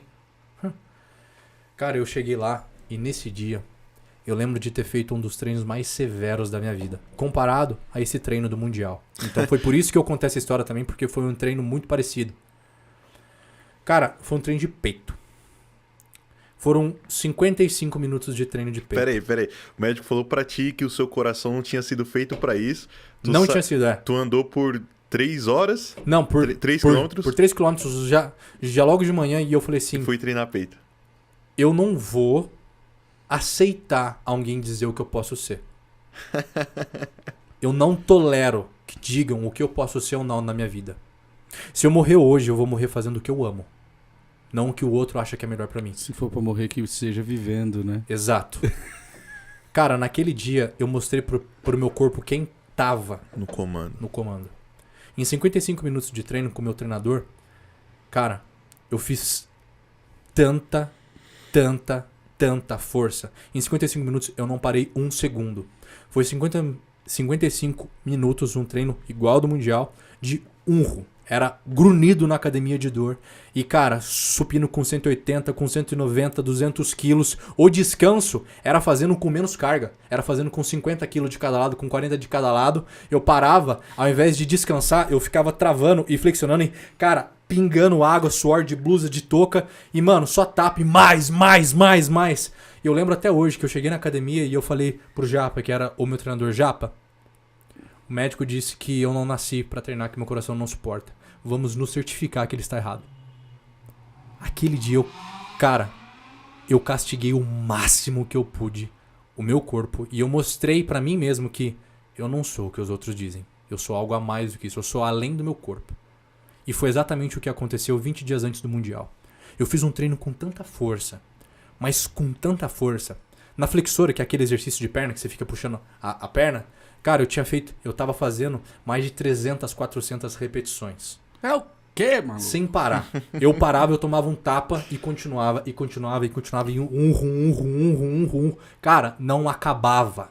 A raiva, o ódio, a energia, o amor, a paixão que subia. Eu falei assim, eu não vou parar até eu chegar nessa parada. Fui pra casa exausto. E falei pra minha família, né? Eu vou competir. Não, mas se não for, eu vou competir. Se vocês puderem me ajudar, é nóis. E aí eu criei uma coisa que eu chamo de sucesso de um dia, que eu já comentei aqui. Eu escrevi num caderninho que eu tenho até hoje. Coloquei lá 20 quadradinhos até o dia D. Dia D era o dia de subir no palco. E aí eu coloquei lá os requisitos. 7 horas da manhã acorda, cardio em jejum, trabalho, treino da manhã, trabalho, pedir ajuda nos comércios também, treino da noite, último cardio antes de dormir. Se eu fizer tudo o que eu tenho pra fazer hoje, eu sou um campeão. E eu fazia um checklist, né? Então eu ia checando, ok. Aí eu riscava um xizinho naquele dia, né? Então vamos colocar dia 1, fazia um X e me olhava na frente do espelho, ia pra frente do espelho e olhava profundamente. Eu sou um campeão. Por quê? De mim. Não é do outro cara que tava treinando na Argentina, na Polônia, na Alemanha. Era de mim. Aquele dia eu tinha ganhado de mim. Feita a minha dieta perfeita, tomado a minha água, treinado que nem um louco, trabalhado muito bem. E assim foi. Aí começou a faltar 10 dias, não tinha nada ainda. Lembrando, dinheiro para inscrição, dinheiro pro hotel, dinheiro para comer lá. Eu só tinha passagem de avião. E mal tinha dinheiro para comer no dia a dia. Will, uma coisa. O Will é o cara mais organizado que eu conheço, cara. Porra, você comentou e ele falou aqui agora, o bagulho é impressionante. Ele é o cara mais organizado. Quando eu falei pra ele, que dia, tal dia, 16 horas. Ele, pera aí que eu vou... Aí ele falando e anotando, né? Sim. Ele posta no Instagram dele, depois vocês seguem o Will, que ele mostra lá a agenda dele, cara, é absurdo. E outra coisa é a energia, né, mano? Nossa. Ele falando, vocês não tem noção da energia que tá no lugar, tá ligado? Lugar, Eu tô com vontade de quebrar essa mesa aqui no meio, velho. Eu vou fazer treino de perna de calça jeans, cara. Vai tomar no cu, velho. Você tá doido? É, isso aí. Nossa, velho. 9 dias, 8 dias, 7 dias, 6 dias, 5 dias. E não tinha dinheiro ainda pra nada, somente pra comer minhas próximas refeições. Eu lembro de pegar moeda de 5 e 10 centavos perdida pela casa, sabe? Pra pegar e comprar 2, 3 ovos soltos na venda do bar. Porra, eu tava treinando pra Mundial, cara. Eu estava indo competir contra a Alemanha. Você já viu esses filha da puta, cara? Parece que os caras nasceram em Chernobyl. Os caras são mutantes, cara. Os caras são enormes, mano. Cara, Os malucos da Ucrânia, da Polônia. Mano, aqueles caras foram feitos na radioatividade. Os caras com 21 anos, 22 anos, 120 quilos. Enorme! Eu tenho 120 quilos. E eu, preocupado em como eu ia comer minha próxima refeição de frango. Eu preocupado em como eu ia fazer minha próxima refeição. E os caras com um comitê técnico ajudando eles. Tá louco, velho. Foda-se. Eu vou fazer o melhor com o que eu tenho. Faltando 5 dias pra competição, um patrocinador me ligou e falou assim, conseguimos o seu hotel. 1 a menos. Faltando 4 dias, 3 dias pra pegar o voo. As coisas não aconteciam. De repente eu consegui 1 dia e meio antes o dinheiro pra inscrição. Faltava o dinheiro pra comer lá. E faltava ainda, na verdade, metade do dinheiro pra inscrição. Eu tinha conseguido metade do dinheiro lá pra minha inscrição. Um dia antes da competição, no dia de pegar o avião, né? Não da competição, mas pra pegar o avião. Cara, eu acordei aquele dia, me lembro como se fosse hoje. Eu acordei, eu tava exausto.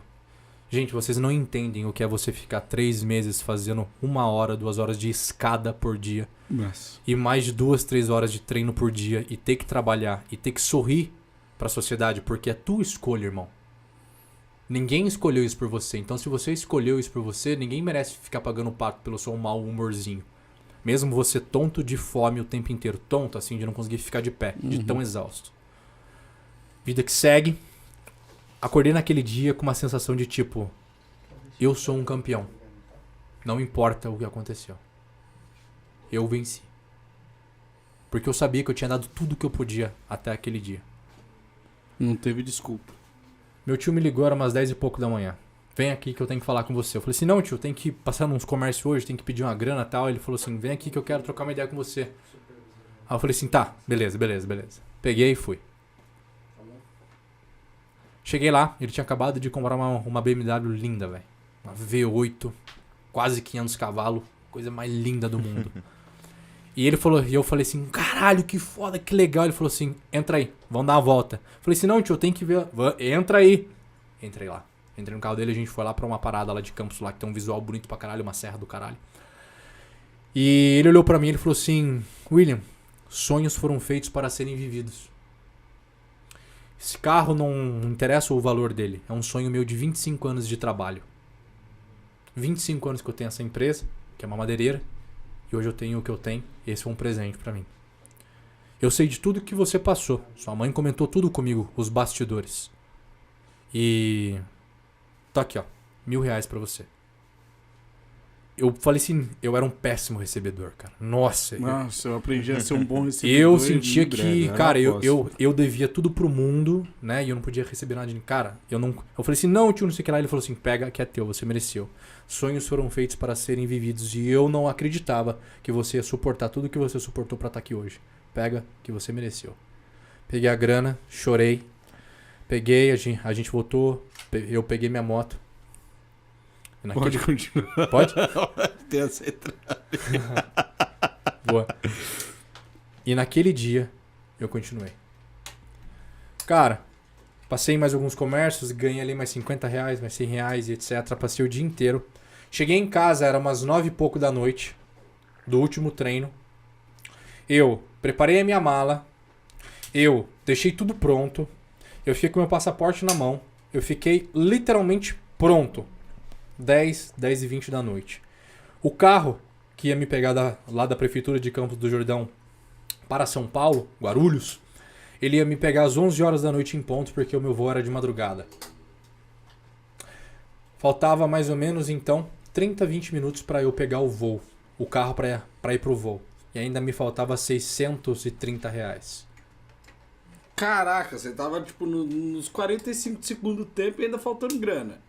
E não tinha como eu ir. Porque se eu não conseguisse, eu não comia lá e não pagava o restinho da minha inscrição. Mas uma sensação de tipo... já deu certo, tava dentro do meu peito. De repente eu ouço o barulho do carro do meu pai na rua, abre o portão, 10 minutos antes, 7 minutos antes, passa pela porta. Aí eu vou, ele chega, filho, consegui mais uma grana aqui, etc. Contamos a grana, tinha R$680. Ô, louco, irmão. Faltando 3 minutos de uma preparação Tá maluco. de 8 anos. Eu me preparei para aquilo, não foi 3 meses, foram 8 anos para ganhar o meu ticket de admissão, para subir num palco daquele nível. Eu descobri que eu ia para o Mundial. Nossa. Foi onde eu descobri que nada supera o sucesso de um dia. Então, se você tem um desejo ardente no seu coração, se preocupe em vencer hoje. Se preocupe em ser o cara mais estupidamente bruto em função do seu desejo hoje. No agora. Porque é o único bem que você tem, que você pode se agarrar, que é concreto, que é real. A imaginação é um fetiche. É uma mera imaginação. Tem poder? Tem. Mas não é tão poderosa quanto o concreto. Se apegue ao hoje, ao agora, ao momento e faça dele a melhor experiência que você puder fazer da sua vida. Porque é esse momento agora que vai te levar ao primeiro milhão, que vai te levar a uma competição de alto nível, que vai te levar a um sucesso no seu negócio, que vai te levar a um sucesso no seu relacionamento, que vai te levar para onde você deseja estar na sua vida. Eu entrei naquele carro. Na hora que eu entrei no avião, eu lembro como se fosse hoje. Eu sentei na poltrona e aí eu chorei. E aí eu só ficava repetindo pra mim, eu sou um campeão. Eu sou um campeão. Não interessava a posição que eu alcançasse naquela competição. Não interessava. O que interessava é que eu tinha vencido o oponente mais difícil. Eu. Cheguei lá, tinha quase 40 atletas do mundo. Os melhores atletas. Meu, eu olhei pra aqueles russos e eu falei assim, que merda eu tô fazendo aqui? Me deu vontade de ir embora, de nem competir. De tão bruto que os caras são de perto. Bom, de 30 e poucos atletas, conquistei o quarto melhor atleta. Aliás, o quarto colocado como o quarto melhor atleta do mundo naquele ano da categoria Júnior, acima de 75 quilos. Entrei com 98 quilos por aí. E naquele momento da minha vida eu entendi em 2015, que é inclusive essa camiseta aqui que eu comprei lá, que é possível quando você realmente trabalha para isso. Eu gosto de dizer uma coisa. Tem até alguns amigos do marketing digital que falam assim, cara, você vende algo completamente o oposto. É por isso que você não viraliza rápido. Eu falo assim, eu nunca vou abandonar a minha essência. Porque o atalho é o caminho mais longo. Entenda isso. Quando uma pessoa ela inicia um projeto de vida e se ela busca um atalho, vamos pegar um plano para ser um fisiculturista. Treine, coma perfeitamente, durma. Por quanto tempo? Anos. Pronto. É simples. A receita é simples, né? 1-2 horas de treino por dia, 6 refeições por dia pesadas na balança, sem comer porcaria e dormir 6 a 8 horas por noite pelo menos. Pronto. Por quanto tempo? Anos. Simples. O atalho. Não que você tem que tomar tal coisa, que você precisa disso aqui, porque... Beleza, aí você coloca uma energia enorme no atalho. Aí você bate de frente com a porta, porque não é aquilo. Não que esse treino funciona mais e etc, não sei o que lá, você vai lá e tenta os treinos diferentes e fica inventando moda. Quando tu percebe que o agachamento sempre vai ser um agachamento. E não há outro exercício de perna que seja mais tranquilo para você passar menos mal ao fazer. E aí você vê que tem os shakes que você pode comer. Não, porra, você pode ser mais flexível na dieta. Come o seu bolo, a sua pizza e tal. Aí você percebe que na hora de definir a sua pele fica grossa, ela não fica com a estética perfeita. E perde tempo acreditando nisso. Vocês conseguem perceber a quantidade de tempo que as pessoas perdem acreditando em atalhos? Porque o atalho não leva em lugar nenhum. O preguiçoso trabalha 2 vezes, né? Exato. 2 vezes. Ou mais. Ou mais. Por quê? É o caminho de perder tempo. Ele vai para aquilo. Ele não dá conta, ele vê que não funciona aquilo. Ele continua. Aí ele se fode. Ele tem que voltar o caminho inteiro até voltar pro prumo dele. O sucesso de um dia, ele te tira completamente disso. Porque é muito difícil você ver um grande trabalho sendo realizado. Tua mente não consegue imaginar porque ela nem trilhou aquilo ainda. Mas é possível criar um grande projeto em um dia. Que é o projeto do seu dia. Já é um grande projeto. Já é o suficiente para você criar qualquer coisa que você deseje. E o que me tornou hoje o que eu sou foi essa mentalidade e a mentalidade de viver propositalmente. Quando eu tive minha terceira parada cardíaca, que é a chamada EQM, aconteceu comigo, né? Que é a experiência de quase morte. É quando o coração para, você tem que ser ressuscitado. No meu caso, foi através da retroversão, que é o choque. Naquele dia eu entendi algumas coisas depois de ter ido pro lado de lá. A sensação de morrer ela é incrível. Não existe sensação mais incrível do que você sentir o seu corpo morrendo. Eu digo que todo ser humano na face da Terra deveria ter a oportunidade e o presente de perder a vida pelo menos uma vez. Porque quando você entende que isso aqui é muito passageiro, você começa a compreender a essência da vida, que é o quê? A única coisa que interessa é o que você faz e como você faz. E como você faz além do próprio umbigo. Porque é o que você vai deixar de legado. É o único legado que você pode deixar.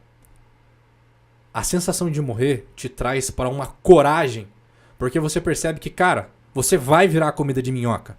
E o que você quer que esteja escrito na sua lápide? Qual é o desejo final? William Celso, lembrado por... As pessoas elas não entendem que nós somos perfectíveis até o último dia da nossa vida. Perfeito vem do latim perfectum, que é me aperfeiçoar diariamente até o último dia. Ou seja, para que a obra fique pronta, para que você seja definido como algo, você somente será definido no seu último dia de vida. Ou seja, William Celso foi, eu poderei virar um rótulo, uma embalagem, um foi, no último dia. Porque aí não haverá mais nada a ser transformado no meu comportamento, nos meus atos, nas minhas ações. Fui. Nada mais poderá ser feito. E isso me deu a coragem para ser o mais improvável. Eu era gago ainda na época, tinha muito medo de expor a minha fala. E quando eu fui pro lado de lá, que eu assisti a minha vida pela primeira vez em todos os anos que eu já vivi, sem julgamento. Cara, eu digo, a sensação de morte é a sensação de maior paz, amor e tranquilidade que eu já senti em toda a minha vida. Já sentiu o amor mais sublime que você já pôde sentir, que você acha que já pôde sentir? Sim ou não? Sim. É exatamente isso, só que o tempo inteiro. É um abraçar de quem você é, tão incrível, tão intenso, que eu não consigo descrever e nunca senti uma sensação semelhante aqui, nesse mundo concreto. E eu assisti a minha vida pela primeira vez sem julgamento. Imagina você olhar aquelas cagadas que você fez, aquelas vergonhas que você passou, aquelas merdas que você fez sem julgar, mas em estado de admirar. Imagina você ter a capacidade de admirar a tua existência em sua completude máxima. Sobra uma metáfora muito clara. Como é que você pode ser julgado pelo que você é? Não tem como. Não se julga uma garrafa por ela ser uma garrafa. É sua interpretação. Porra, garrafa, eu queria que você fosse uma lata, porque lata é muito mais legal. A garrafa vai olhar pra mim. Vai continuar sendo garrafa. Tô fazendo o melhor que eu posso. Eu sou a melhor garrafa nesse momento. Talvez um dia eu me junte com outras garrafas e me torne uma pet de 1,5 litro. Mas hoje eu sou a melhor garrafa de 500 ml que existe. Nesse momento eu sou o melhor William Celso que existe. A minha potência máxima tá aqui. O meu tesão máximo tá aqui. Ponto. Vão me julgar? Não sobra espaço. É como se você tivesse ou tentasse julgar aquilo que é. Não se julga o que é. Não tem como. Porque o fato é o fato. Você tá maluco. E foi onde eu não me julguei. Eu falei assim, a minha vida é preciosa. Não há problema ser eu. A primeira vez na minha vida que eu consegui me olhar no fundo dos olhos e não há problema em ser eu. Pelo fato que eu era gago, eu dava muito murro na minha cabeça pra falar assim, porra, dá pra funcionar? Né? Porque eu tinha raiva de mim. Eu não funcionava, caralho. Na hora que eu ia falar com uma garota, na hora que eu ia expor uma ideia, alguma coisa, eu já começava a travar, eu ficava puto com aquilo. E de repente, não existe puto. Não existe raiva. Existe contemplação. Fui. Sou também assim. Abrace. Abrace a raiva. Abrace a sombra. Abrace a sua pior ação com o máximo de compaixão e empatia. Naquele dia, dentro dessa experiência fora do meu corpo, eu fui para algum outro lugar, onde eu falei com alguns outros seres. Podem chamar de anjos, não interessa. Podem me chamar de louco. Eu cago para o que pensam de mim. E Eles me abraçavam, me recebiam com tanto amor, com tanto prestígio, com tanto carinho por eu ser eu. E todos conversavam comigo, cara, que bom que você tá aqui, que bom que você tá executando o seu plano da forma que você é e quer. Não há problema em nada na sua história. Não há nenhum ponto ruim. Há somente pontos. É mágico. De repente, eu fui para um outro local, uma espécie de um trem, vendo uma montanha, e veio um ser grande, de uma aparência com uma energia meio azul, assim, dizendo com um olhar azul, fixo, forte. E, sem falar, por telepatia, ele conversava comigo, olhando nos olhos dele. E a gente conversou naquele momento, eu sentia naquele ser, que também sou eu, que também é você e você, toda a completude de algo, de um espírito, de um ser, de tudo aquilo que ele podia criar, do poder de criação e do poder de destruição num só ser. Luz e sombra unidas. Poderosíssimo. Você sabe aquela pessoa com um estalar de dedos, estilo o Thanos, tem o poder de destruir ou criar? Era o que eu via naquele ser. Só que ele era em paz, pacífico. Como um guardião. E ele olhando pra mim profundamente, a última frase, a última pergunta dele, ele fez. Ele falou: você quer voltar ou você quer ficar? E naquele segundo eu não sabia responder. A sensação que eu tive dentro da experiência é que eu fiquei horas ali dentro, sentindo aquilo porque eu não conseguia decidir. Nunca havia sentido aquilo que eu tinha sentido. Nunca foi bom ser eu. E de repente era incrível. Eu não queria voltar a sentir a mesma coisa. Foi aonde eu decidi, olhando nos olhos dele, e me lembro até hoje da sensação, do olhar, do poder ali daquele momento. Eu falei assim: eu quero voltar. E ele falou: se você voltar, você vai voltar para viver aquilo que você foi para fazer. Eu disse: tá bom. De repente, abro os olhos, pergunto pra minha enfermeira: eu tô vivo? Ela olha pra mim: você tá. Eu pergunto de novo: tem certeza? Tem certeza. Ela deu risada, ela tá. Uma semana depois eu tava dando um treinamento de 12 horas, onde até os seguranças do evento choraram com as dinâmicas que eu fiz, com as hipnoses e etc. Falei por 12 horas, sem gaguejar. Porque não era eu falando. Quando eu atendo hoje nas minhas mentorias individuais, não sou eu atendendo. Pô, tu tem uma sensação do caralho. Quando eu sou eu gravando, não sou eu. Eu estou... Uma parte de mim está ali. A outra parte está sendo guiada. E quando eu entendi que é só eu me entregar à verdade, que só precisa disso, eu entendi tudo. Foi onde, em 2018, eu percebi que eu tinha um corpo de 118 quilos largado naquela maca. 118 quilos, 8% de gordura. Fazendo agachamento com 315 quilos, fazendo supino reto com 220 quilos, leg com 800 quilos. Uma máquina de poder, uma máquina em sua máxima performance. O máximo que o ser humano pode chegar. No limiar ali de 0,001% da humanidade em performance física. Sem valer um centavo por conta da ausência de batimento do coração. Foi onde eu entendi. É só um corpo. É um instrumento poderoso que eu valorizo e que eu amo e respeito. Mas é só um transporte. Não é um martelo usando o marceneiro, né? Exato. É o oposto. Exatamente. Eu entendi que eu sou uma consciência, uma alma num corpo. Não um corpo numa consciência. E quando eu inverti a equação, eu mergulhei. Usei de toda a minha disciplina e uso da minha disciplina do fisiculturismo nas outras áreas da minha vida agora. Para estudar. Hoje eu estou realizando uma pós-graduação em psicanálise. Estudo muitos outros temas que me atraem muito, como filosofia, como inconsciente coletivo, a interpretação de sonhos, a interpretação de símbolos, PNL, hipnose, coach. E comecei a tentar ajudar as pessoas a encontrar uma só coisa na vida delas. O que diabos você veio fazer aqui? Você tá maluco? Com essa pergunta aqui, mano, a câmera eu vi que começou a explodir ali. Ó, pera, vamos acabar esse podcast agora, pelo amor de Deus, é sério. A minha mente já tá explodindo, a câmera também. É bom que a gente tenha assunto pra próxima, cara. Me ajuda. Me ajuda, pelo amor de Deus. Que raio de caceta você veio fazer aqui? Porra, você entendeu? É essa a pergunta aqui. Essa é a pergunta, cara. Vai ficar e você vai pensar, vai digerir, vai tomar banho, vai se sentir não sei o que, mas, velho, você tá maluco. Will, obrigado. É nóis. Uma Puta honra. que pariu, obrigado. Uma coisa que é engraçada também, sempre no final a gente pergunta pra pessoa cara, se fosse pra deixar uma mensagem, né? Pra quem tá assistindo agora, pode falar. O podcast dele inteiro foi Eu ia isso. falar, eu perguntei porque não precisa, pô.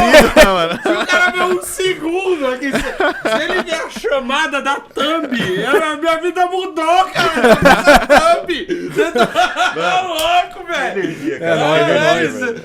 É nóis, Puta. é nóis. Meus amores e minhas amoras. Puta que pariu, esse foi o podcast de hoje. Se inscreve no canal. Deixa o like pra fortalecer, Curte. pra gente saber, porque, mano, essa ideia foi pesada demais. Se você não deixar o like, vai... Obrigado.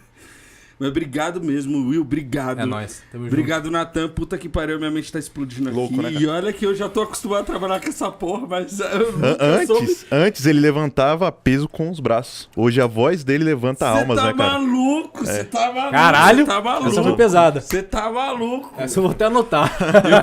Eu vi a galera dando feedback. É sério mesmo, por muitas vezes eu vi muita gente dando feedback, tipo, ou de uma palestra, ou de um treinamento, tá ligado? De que a ideia que vem é assim. Tipo, porra, Cris, mano, uma parada do show pra você conquistar show, uma parada. Expandiu, tá ligado? Mudou um bagulho. E eu falei assim, caramba, que louco. É um bagulho normal, porque deve ser. Porque é uma parada que é tão impressionante assim, porque é uma parada que é tão absurda. Aí eu venho no podcast e o cara me explica isso, porque aí eu tô do outro lado, tá ligado? Assim, caralho, foi eita atrás de Viste nessa ideia aqui. É nóis, pô. Puta que pariu, sensacional demais. Obrigado, só experiência. É experiência. E vamos ter o 2, o 3, o 4, o Com 5 certeza. ao vivo de 24 horas. Tá louco, velho. Fica aqui o convite pra, com certeza, já me autoconvidando pra gente falar numa próxima coisa muito importante. O quanto os símbolos inconscientes das pessoas afetam o dia a dia dela. Qual é o momento do inconsciente brasileiro e por que que o brasileiro se comporta da forma que comporta? E como melhorar o processo de crescimento interior para que eles consigam lidar muito melhor com os desafios. Você fez uma pergunta lá agora no meio, dizendo, né?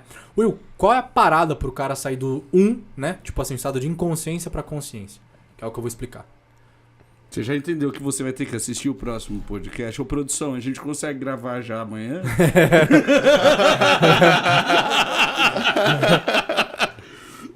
Tá ligado? É, isso aí. Velho, sensacional. De coração, obrigado. Qual é o seu Instagram, suas redes sociais, site, William trampo? Celso, Sassi.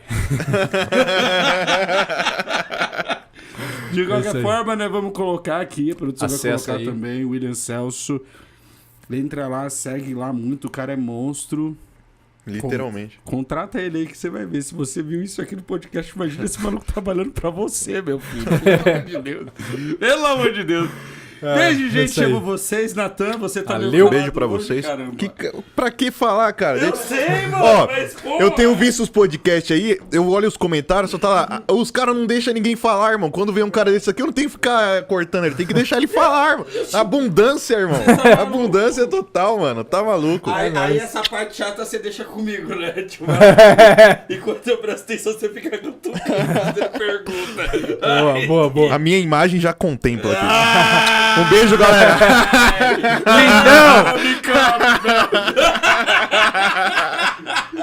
Valeu, gente. Valeu! Esse foi o podcast de hoje. Beijo. Beijo. Tchau. Nossa.